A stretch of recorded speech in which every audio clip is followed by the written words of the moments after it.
warahmatullahi wabarakatuh. Salam sejahtera bagi kita semua.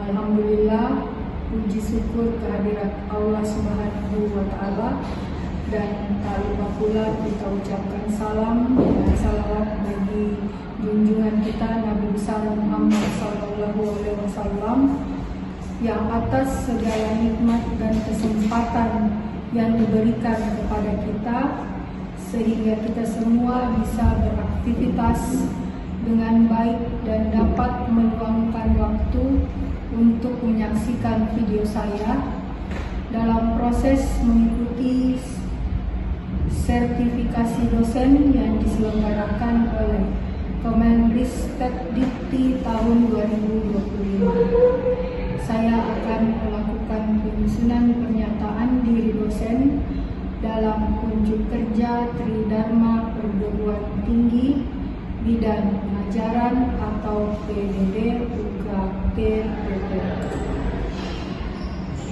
Perkenalkan, nama saya Fitriyanti SPNT sebagai salah satu dosen tetap di program studi Teknik Sipil Universitas Selamat Poligondo, Sopeng, Sulawesi Selatan. Adapun penetapan saya sebagai dosen tetap sesuai dengan SK yang ditetapkan pada tanggal 11 Agustus 2021. Saya mengajarkan beberapa mata kuliah yang berhubungan dengan perencanaan, pelaksanaan, dan salah satu mata kuliah yang saya ampu yaitu struktur statis tertentu dalam bentuk teori, dan tentunya sesuai dengan kompetensi bidang saya di jenjang strata S. Selanjutnya, saya akan mendeskripsikan tentang Delivery Interaction Assessment atau biasa yang disingkat dengan DIA dari mata kuliah yang saya ampu. Adapun mata kuliah yang saya ampu yaitu struktur statis tertentu. Pertama-tama tentang rencana pembelajaran semester atau biasa disingkat dengan RTS. Untuk mata kuliah saya ini yaitu struktur statis tertentu dengan kode mata kuliah TS 2065 dan bobot 3 SKS. Selanjutnya, deskripsi mata kuliah ini mempelajari tentang konsep dan prinsip statika dasar untuk menganalisa, mendesain kreasi model statik bangunan sipil yang unggul dengan pertimbangan matematika dan rekayasa untuk mendapatkan nilai aljabar yang absolut dan murni.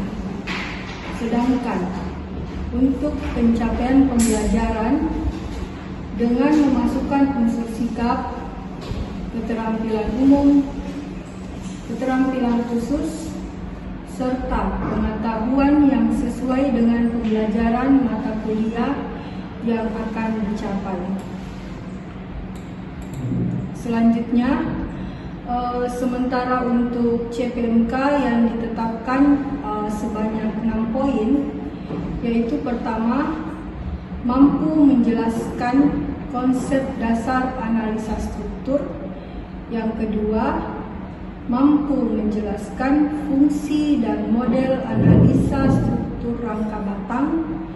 Yang ketiga, mampu menjelaskan analisa struktur metode matriks.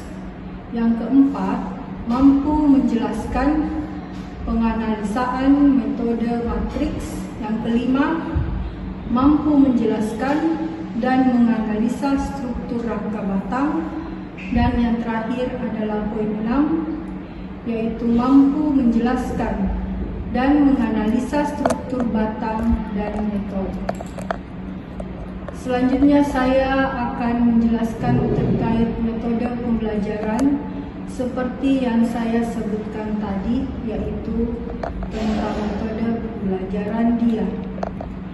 Delivery ini adalah proses transfer pengetahuan kepada mahasiswa, di mana pada pertemuan pertama saya secara umum, pertemuan saya awali dengan salam pembuka dan menjelaskan kontrak perkuliahan terkait dengan visi misi institusi dan program studi dengan mata kuliah yang saya ampu. Pada setiap pertemuan saya menggunakan media PPT dan untuk menyampaikan uraian materi dengan alat bantu LCD, serta pengenalan mata kuliah struktur tatis tertentu, baik dari karakteristik, penggunaan pengujian, dan peran penting dalam metode statis tertentu tersebut, dengan menggunakan beberapa referensi, menggunakan model ceramah dan diskusi. Adapun sumber belajar atau referensi belajar yaitu beberapa buku dan model yang terkait dengan struktur statis tertentu.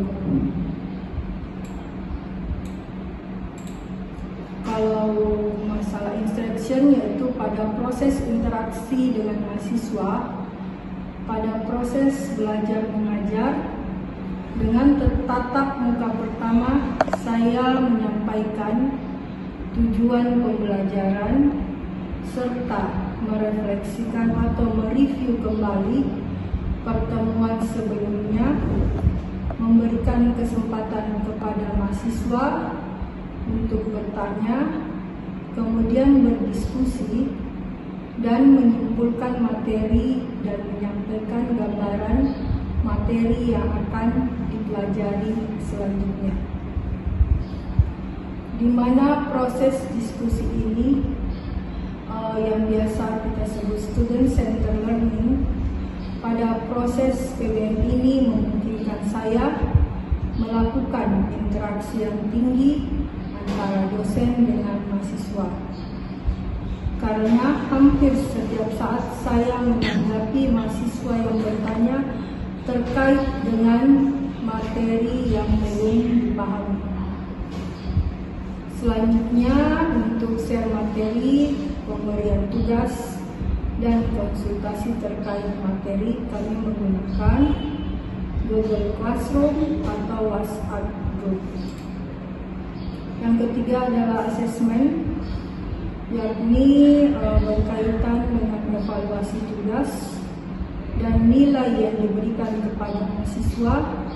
Terkait dengan sistem penilaian, saya tetap berpedoman kepada kebijakan yang telah ditentukan oleh Universitas Selamat Papua Sopeng, Sulawesi Selatan, dan telah disepakati di pertemuan pertama pada kontrak perkuliahan, yaitu dengan total bobot 100%, dengan rincian bobot sebagai berikut: kuis atau tugas 50%, sementara untuk bobot UTS 25%, UAS 25%, jadi totalnya adalah 100%. Penilaian dilakukan secara objektif berdasarkan indikator seperti ketetapan dan penguasaan materi, partisipasi aktif, serta kemampuan analisis terhadap studi kasus. Saya menggunakan rubrik penilaian yang jelas dan terukur, dan hasil evaluasi saya sampaikan kembali kepada mahasiswa sebagai bagian dari proses umpan balik untuk meningkatkan kualitas pembelajaran. Dengan pendekatan ini, saya berkomitmen untuk menciptakan pembelajaran yang berpusat pada mahasiswa, sekaligus menyiapkan lulusan yang profesional di bidang teknik sipil yang mampu mengaplikasikan ilmu pengetahuan dan teknologi yang berwawasan lingkungan dan sesuai kebutuhan industri masyarakat, di mana di setiap hasil pertemuan saya melakukan motivasi terhadap mahasiswa untuk selalu meningkatkan kedisiplinan dalam belajar dan dimulai dari peraturan kampus tentang toleransi batas keterlambatan, yaitu 15 menit setelah proses belajar mengajar dimulai. Lewat dari 15 menit tersebut, mahasiswa tidak diperbolehkan lagi mengikuti perkuliahan. Baiklah, untuk tahapan berikutnya, marilah kita simak video pembelajaran mata kuliah struktur statis tertentu. Wassalamualaikum warahmatullahi wabarakatuh. Bagaimana kabar Pak? Oke, pada hari ini kita melanjutkan pada pertemuan yang keempat tentang mata kuliah struktur statis tertentu. Seperti yang kita ketahui bahwa pekerjaan siswa pelajaran tentang ini statis tertentu ini adalah jantung daripada ilmu. Dan kalian harus paham itu, di mana pelajaran ilmu itu 70% adalah lingkungan. Jadi kalian harus mengerti apa perencanaan itu apa, penanganan itu apa, dan pelaksanaan itu apa. Seperti yang kita ketahui, struktur statis tertentu ini kita pertemuan ke satu, yang pertama itu yaitu pendahuluan. Yang kedua, seperti kalian lihat di atas, deskripsi statika. Oke, yang ketiga ketiga.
Jadi kita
masalah pengertian umum, cara-cara kalian seperti step-step yang awal itu. Sekarang Ibu buka pertanyaan. Kita bagi saya pilih saya kanan atau yang mau bertanya saja? Mau bertanya. Lady first atau laki-laki atau perempuan dulu? Oke, siapa ladiesnya? Baik, sebelumnya terima kasih atas kesempatannya. Perkenalkan diri, kelas berapa, semester berapa? Baik, sebelumnya perkenalkan nama saya Rizka Prianda. Kenal semua?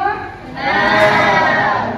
Semester 4. Nah, di sini saya ingin menanyakan mengenai struktur statis tertentu. Kan di sini perhitungan-perhitungan, Bu. Apabila kita salah menginput suatu data, misalnya kurang 1, perbedaannya apakah akan menimbulkan resiko yang sangat besar pada di lapangan kerja nantinya, Bu? Untuk perencanaan kalian kelas 1 ada biasa namanya nilai aman bagi perencanaan. Jadi kalau kalian nanti bekerja di bidang perencanaan, nanti akan men-set berapa persen nilai atau angka untuk keamanannya. Jadi ada aturan-aturan tertentu yang kita sepakati bersama atau yang merupakan standar SNI dari suatu peraturan perencanaan ada. Dan karena itu apabila satu angkanya kurang saja, maka perencanaan ini harus bertanggung jawab. Tapi ada namanya angka keselamatan atau angka keamanan dalam proses perencanaan, apalagi yang namanya struktur bangunan yang bertingkat, karena perlu ekstra perencanaan atau perhitungan yang lebih matang. Makanya biasa ada menggunakan analisa tertentu untuk struktur itu. Jadi ada khusus untuk perhitungan struktur yang biasa kita pakai aplikasi BIM. Nah, sekarang ini Maret dan harus kalian ketahui karena di sana adalah perencanaan untuk struktur bangunan. Tapi tidak menutup jembatan, bisa apapun yang kalian menjadikan konsentrasi juga dengan itu. Oke, Anda? Semua paham? Oke, kita lanjut ke laki-laki. Siapa mau bertanya? Saya cuma buka 2 pertanyaan. Ya, silakan. Perkenalkan, saya Reza Kinelan dari semester 2. Baik, izinkan saya bertanya, Bu. Pertanyaan saya, bagaimana jika suatu bangunan yang sudah terlanjur mengeras atau sudah berbeton, tetapi materialnya itu, Bu, tidak memenuhi standar SNI, tidak memenuhi SDG. Bagaimana solusinya? Jadi ini pertanyaannya ini pertama menyangkut teori dan kedua menyangkut lapangan. Pertanyaannya teman-teman. Jadi kalau biasa ada beberapa material yang ditemukan di lapangan itu tidak sesuai dengan spek atau spesifikasi teknis yang telah ditentukan oleh si pemilik pekerjaan atau oleh pekerjaan itu, ada beberapa hal. Kita cari dulu kenapa bisa dia tidak sesuai dengan material yang dipersyaratkan. Pertama, kelalaian daripada pengawas. Jadi di sini kalian jadi pengawas itu harus cek dan kemudian harus memang disiplin yang sesuai dengan spek yang berlaku. Jadi pedoman kalian pada waktu pengawasan pekerjaan itu adalah spek atau spesifikasi teknis, karena di situ diurai tentang pekerjaan, mata-mata pekerjaan dan material-material yang kalian gunakan. Kalau misalnya sudah terlanjur ini, nah berarti biasa secara administrasi sebelum kalian diperiksa oleh inspektorat atau pemeriksa keuangan, apabila kalian berhubungan dengan pemerintahan, langkah pertama adalah membuat pernyataan bahwa ini lalai dan kita sebagai pengawas harus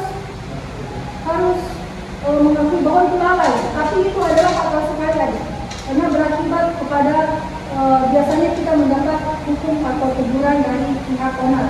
Tetapi kalau sudah terlanjur, sudah terjadi, ada beberapa hal-hal fisik yang kita lakukan atau ada beberapa hal-hal penyempurnaan material.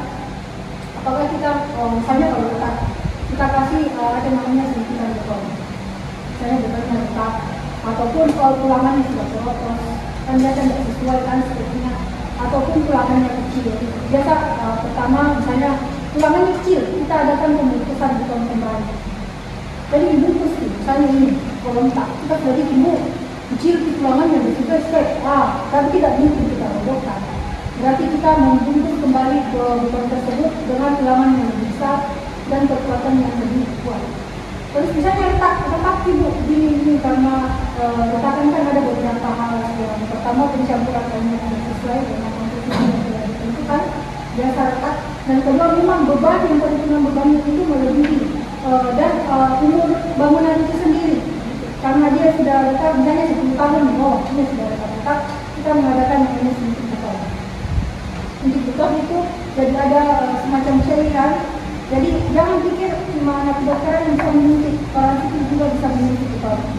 Jadi kita masukkan cairan, kita propping dulu, propping istilahnya kita bikin jalur minyak, terus kita isi dengan cairan, di mana cairan itu akan dia akan menyatukan antara botol yang satu dengan botol yang lain, tetapi dipisahkan oleh selat retakan. Jadi selat retakan itu akan mengisi kekosongan daripada botol yang satu dengan botol yang lain dan mengikat antara botol satu dengan yang lain sehingga dia lebih kuat. Oke, bagaimana? Aman sampai di sini? Jadi alhamdulillah pelajaran kali ini dengan ada interaksi kalian itu sangat berterima kasih. Untuk pertemuan kelima berikutnya kita insya Allah dengan umur panjang kita ketemu lagi di depan. Dari hasil pertemuan ini kami sudah bisa mendapatkan bahwa rencana suatu bangunan itu harus dikerjakan secara hati-hati, harus dihati-hati.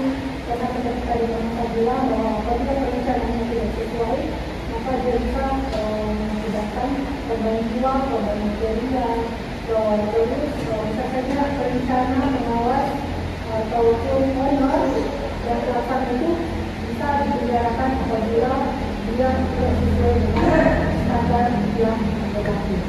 Oke, akhir kata, wabillahi taufiq wal hidayah, sampai ketemu lagi adik-adik, sehat semua.